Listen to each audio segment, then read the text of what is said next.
I met her on the coldest night of November. She was sitting alone outside a 24-hour diner, her suitcase beside her, and tears in her eyes. I offered her coffee. She hesitated, then nodded. Her name was Lila. She'd run away from home, said her stepdad didn't want her, and her mom had stopped caring. She had nowhere to go. I didn't know her story, but I knew what it felt like to be unwanted. So I told her, "You can stay with me, just until you figure things out."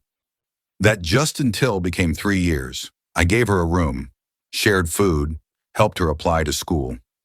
She cried the first time she passed a test. I cheered louder than she did. When she got a part-time job, I bought her a second-hand laptop. When she got accepted into a college, I sold my guitar to help her pay the first semester fee. People told me I was doing too much, but I told them, "You don't abandon someone who came to you broken." And then things changed. She started dressing nicer, smiling less, coming home late, ignoring my texts. One night I saw her having dinner with someone, a guy in a suit. She looked happy. I waited for her to tell me, but she never did. Until one evening she came home with her bags packed. "I'm moving in with Ray," she said. "He's got a better place, and he's helping me with the rest of school." I stood there, stunned. "You didn't think I deserved a goodbye or a thank you?"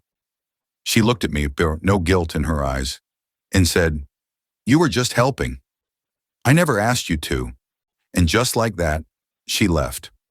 I didn't eat for days. The girl I fed, sheltered, and loved left like I was a stranger. Months passed. No calls, no visits.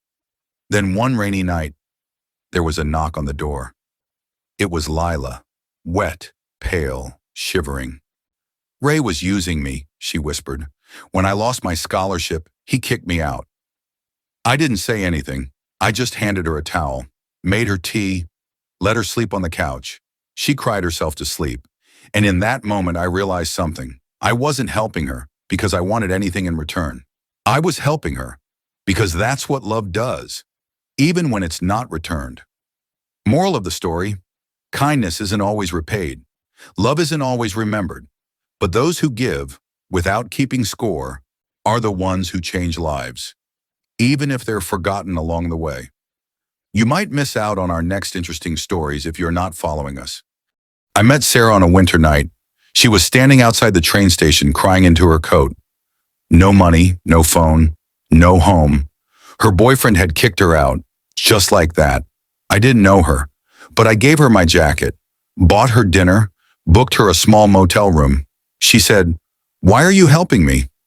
I said, "Because no one helped me when I needed it." The next morning she was gone. I thought that was it. But 2 weeks later she came back, apologizing, smiling, holding coffee. That was the beginning. We became inseparable. She moved into my small apartment. I worked 2 jobs, cooked dinner, paid the bills. She wanted to become a fashion designer. So I sold my old car to pay for her design course.